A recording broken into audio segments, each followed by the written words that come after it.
वरहमतुल्लाहि वालेकुम वबरकातुहू। वालेकुम सलाम वरहमतुल्लाहि पीर वबरकातुहू। सिंह क्या हाल है? अल्हम्दुलिल्लाह डॉक्टर साहब। जनाब आबिद हुसैन साहब जिंदाबाद। सर क्या हाल है? तबीयत से ठीक है? अल्हम्दुलिल्लाह सर थोड़ी अल्लाह दी कॉल है रहमत यही है। सर जी सर। ते असा हाजिर थी गए हैं। इंशाल्लाह नमूने वाली वैक्सीन असा पहले कर चुकी है थोड़े जानवरों की। जी बिल्कुल। कुछ जानवरों को कोई मसला मसाइल अजकल आजकल बाकी तो ठीक है, दो चार बकरे विच थोड़े ਜਿਹੇ ढीले रह गए अच्छा। ते अज तो तकरीबन एक महीना पहले हम्म। तकरीबन 3 या 4 बकरे को ना मुंह साड़ी दी बीमारी आई है। अच्छा, मूंह सड़ी दी बीमारी दी तफसीलात शायद तो इल्म है या नहीं? थोड़ा जिहा मैं तो बारे च मजीद दस देना। जी ओ बिल्कुल। हिक होंदे आम छोटे मोटे खरिंड बन वेंदे या मूंह पक पोंदे। जी वो जी। एक बड़ी चीज़ है उनको स्टोमाटाइटिस भी आख सकदे से कोई बड़ी चीज़ भी आख सकदे से। सही। मूंह सड़ी दे विच ये वायरस दी वजह कोनों बीमारी थींदी है। अच्छा वायरस। मॉर्बिली वायरस ठीक वायरस है। दा नाम है मॉर्बिली वायरस। ठीक है। इंदी एक फैमिली है एक खानदान है। सही। वो खानदान दा नाम है पैरा मिक्सो वायरिडी फैमिली। ये एक साइंसी गल नहीं है। बहरहाल वीडियो के जरिए चलो असा एक मैसेज बिना लोगों तक भी पहुंचावना होंगे जी बिल्कुल। ताकि कुछ मजीद सारे वेटनेरियंस भी इन्हें नाल इन्वॉल्व होंगे उन्हें दी भी याद दहानी थी वेंदी है साड़ी भी याद दहानी थी वेंदी वास्ते कुछ साइंसी इस्तलाहात भी असा इस्तेमाल कर वेंदे सही।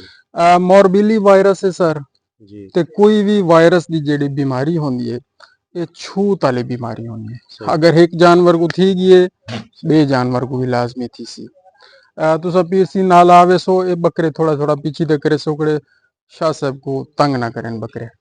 ठीक है ना सर? सही। ते लिहाजा इंदे विच करना ये होंदे कि अगर कोई एक जानवर बीमार थी गया खुदा ना खास्ता ऊ जानवर को सेहतमंद जानवर को अलग कर देना होंदे। ठीक है। पहला काम ये करना होंदे। ठीक। दूजा काम ये करना होंदे उनका चारा उनका पानी उनकी हर चीज उन्हें जानवर को सैपरेट खुरली वगैरह वो जी। भी अलग कर रहे हैं। सिर्फ जानवर अलग नहीं करना उनका खाना पीना भी अलग करना। ठीक है। ठीक हो गया। सेहतमंद जानवरों को अलग करने। तीजे नंबर ते उनका इलाज करना होंगे। सही। अच्छा उनदे विच अलामात क्या क्या आंदे जी। सब तो पहले तेज बुखार आंदे सर सही। और इतना तेज होंगे कि जिस्म पूरा गर्म होंगे और इस वायरस का असर दूर निज़ामां दे उत्ते ज्यादा थी। पहला निज़ाम तनफुस है। दूजा निज़ाम इनहज़ाम है। निज़ाम तनफुस यानी साह गिनण का निज़ाम साधु। जिसले वो मुतासिर थींदे हूँ वेले खांसी भी शुरू थी वैसे सही। नज़ला भी शुरू थी वैसे ठीक है। नक दे विचों रतूबत आवण भी शुरू थी हाँ। वैसे। अच्छा शुरू विच ये रतूबत बड़ी पतली होंगी सही। लेकिन जो जो वक्त गुजरदे वो रतूबत मजीद गाढ़ी थीवण पै गाड़ी। वेंदी। इना मतलब यह है कि वायरस बहुत ज्यादा तादाद विच अटैक कर चुकी है। सही। ठीक है ना? और बीमारी पुरानी थी चुकी है। जी जी। और जिस टाइम एक जानवर को वायरस असर शुरू करेंदे उनके अंदर वेंदे सही। तकरीबन 5 तो 7 दिन के अंदर अंदर वो जानवर को बीमार शदीद कर सही। देंगे। खावन पीवन छुट वेसी बुखार तेज थी वेसी मुंह चो रालामी आवण शुरू थी वेसन सही। और मुंह दे विच वाला छाले बनन शुरू थी वेसन। सही। और छाले जेड़े तले वाला होंठ है उनदे उत्ते ज्यादा बनसन। जी जबान दे उत्ते बनसन। अच्छा जिथों दंद निकलदे न जी। जी। उथों हूंजा दे उत्ते छाले बन वैसे। सही। ठीक है। और ये वधदे ये उतले पासों तालू दे नाल सही। अंदरों जेड़े इंदे ये होंदे न मराया वगैरह। मराया वगैरह जी। उत्थां भी सारे छाले बन वैसे और छाले फट वैसे उनके बाद वाल खंड बनन शुरू थी सही। वैसे। अच्छा ही दौरान और निज़ाम तनफुस मुतासर है। मुतासर। खांसी भी है नज़ला भी शुरू थी जी जी। वैसे रतूबत भी शुरू थी वैसे नक की चुभी और उनके बाद निज़ाम इनहज़ाम भी मुतासर थी से जिंदी वजह को मोक लग वैसे जी को डायरिया या पेचस पेचस वगैरह जी। आके ओ लग वैसे। जिस टाइम पेचस लग वैसे खुदा ना खास्ता जानवर को वल खतरा ज्यादा है। ज्यादा। उनकी वजह है कि एक तो जानवर का निज़ाम तनफुस भी मुतासर है जी। साह औखा है। बिल्कुल। दूजा पेचस लगन की वजह को पानी की कमी थी वेंदी पानी।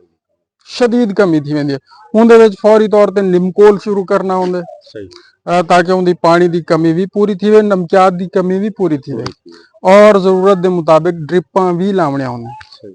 ठीक है ना सर। जी लेकिन वो हिकु ॾू ॾींहुं या 4 ॾींहुं भी अगर डिलेड थी वञे और असांजे मवेशी पाल हज़रात बाज़ औक़ात केयर नहीं करेंदे, सही बाज़ औक़ात डॉक्टर अवेलेबल नहीं होंदे, नहीं बाज़ औक़ात को बे मसाइल होंदे न, बिल्कुल वो थोड़ा बहुत उहदे च क्या दिन बेएहतियाती थई ते बेहद जानवर बेचारा मर वेंदे। सही लिहाजा जिस टाइम पेचस लग वञे ना, जी वल बहुत ज्यादा केयर की जरूरत है, सही बहुत ज्यादा उनकी निगहदाश्त की जरूरत है। अच्छा हुण इन्हां कंट्रोल किवें करने कि ये बीमारी ही ना आवे, सही तो वक्त तो पहले बीमारी आवन तो पहले मुंह सड़ी वाली वैक्सीन करवा गिनो, सही जिको आदन PPR वैक्सीन। PPR वैक्सीन होंदी है मुंह सड़ी वाली वैक्सीन। जी अच्छा जी ये बीमारी का बिया ना है काटा, सही कई जाति को काटा भी सड्या वेंदे, काटा सही वाली बीमारी, जी मुंह सड़ी वाली बीमारी। जी जी ये जड़ा वायरस है मॉर्बिली वायरस, ये एक बिया वायरस है रिंडर पेस्ट वाला, सही उस वायरस नाल मिलदा जुलदा है। सही सही वो तो हुण खत्म थी चुकी है रिंडर पेस्ट, लेकिन ये वायरस हाली भी मौजूद है। उनकी वजह यह है कि प्रॉपर वैक्सीन हर जगह ते कहनी थी नहीं, जी बिल्कुल और कुछ जानवर चुक गए, चौधरी उन्होंने अंदर इदू उडू जरासीम आ गया, आ गया वो खड़ा रह गया, वो उथू अगा फैल गया, उथू वाल अगा फैल गया, सही इस तरह। अच्छा कोई भी वायरस की बीमारी है ना, उनकी पहली जेले वैक्सीन थी से ना जिंदगी पहली मरतबा, चाहे वो बड़ा जानवर है चाहे छोटा जानवर, जी जी उनकी बूस्टर डोज का लगना बहुत जरूरी है। सही बूस्टर डोज वो होंदी है कि जेड़ी पहली डोज दे 20-21 दिन के बाद या 28 दिन के बाद लगनी जरूरी है। बिल्कुल वल वो बेशक हर साल एक दफा लगती रह वञे पूरी सही जिंदगी, वल वंज के वो बीमारी हूँ जानवर को असर कहना करे सी अगी ते। सही अगर उनकी बूस्टर डोज नहीं लगी तो वल उनदे च खतरा मौजूद रहंदे मौजूद रहेंगे कि वला वायरस आ सकदे, आ सकते वला असर कर सकदे, वला उ जानवर दे उत्ते मसला बन सकदे। बस ਤਾਂ ਇਹ PPR ਔਰ ਮੂਸੜੀ ਦੇ ਬਾਰੇ ਥੋੜੀ ਜੀ ਮਾਲੂਮਾਤ ਦੇਵਣੀ, बिल्कुल और ਤੁਹਾਡੇ ਤਵਸਤ ਨਾਲ ਬਾਕੀ ਜਿਤਨੇ ਵੀ ਸਾਡੇ ਬੱਕਰੇ ਪਾਲ ਹਜ਼ਰਾਤ ਹਨ, जी ਬੱਕਰੀਆਂ ਬੱਕਰੇ ਭੇੜਾਂ, ਉਹਨਾਂ ਤੱਕ ਵੀ ਇਹ ਮੈਸੇਜ ਪਹੁੰਚਾਉਣਾ ਸਾਡਾ ਮਕਸਦ ਹੈ। बिल्कुल और साड़ी ये जड़ी मुहिम है ये एक सदका जारी है, जी और इनके जरिए असा इंशाअल्लाह अल अजीज अल्लाह ताला दी बारगाह च सवाब दे उम्मीदवार हैं। इंशाअल्लाह और अच्छा इनके सर ट्रीटमेंट ये करनी होंदी इलाज, जी क्योंकि वायरस है, वायरस की वजह को बीमारी थी है, बिल्कुल ते वायरस वास्ते टीका तो हाली तक बनया कोई नहीं, सही लेकिन सपोर्टिव ट्रीटमेंट कर सकते वे, यानी इमदादी इलाज।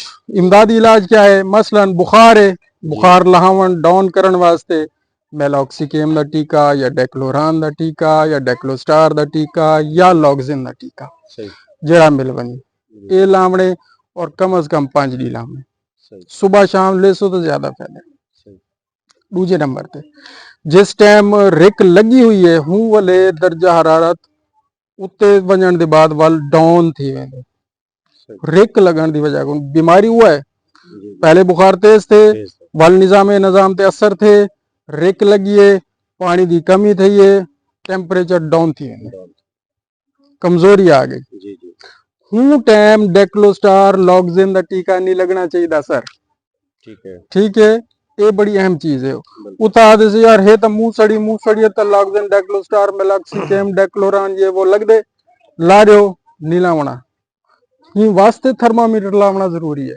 बिल्कुल ताकि पता लगे कि क्या बुखार है या क्या नहीं।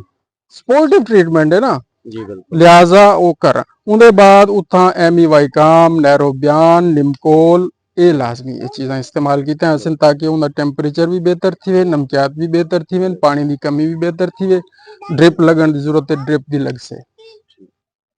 इस तो बाद सेकेंडरी बैक्टीरियल इन्फेक्शन तो बचन वास्ते, यानी बिया बैक्टीरिया आते असर न कर वने, जानवर कमजोर थी गए, जी हालत उनकी खराब है, सही कुवत मुदाफियत है कहना, सही इर्द गिर्द बिया जरासीम असर न करे, बिल्कुल उस कनु बचन वास्ते एंटीबायोटिक लावना, वो लाजमी एंटीबायोटिक लेसू, और सब तो बेहतर एंटीबायोटिक इस कंडीशन दे विच वो असां जेड़ा रिजल्ट डिठे वो है टाइलोसिन दा या टाइलोपेन दा या टाइलोफर दा, यानी टाइलोसिन सॉर्ट दे विच, जी ठीक है सर।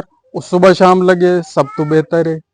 अगर डी एक दफ़ा ही लग वजे और लगातार 5 डी लग वजे सही तो इंशाअल्लाह वो बड़ा बेहतरीन फायदा रही। मजीद भी बहुत सारी चीज़ें जड़ियाँ डिस्कस की वध सकते हैं। बहरहाल वीडियो लंबी ना थी वजे। जी बिल्कुल जज़ाकल्लाहु खैर। अल्लाहुम्मा सल्लि अला मुहम्मद व आले मुहम्मद व वाले अज्जिल फरजहुम।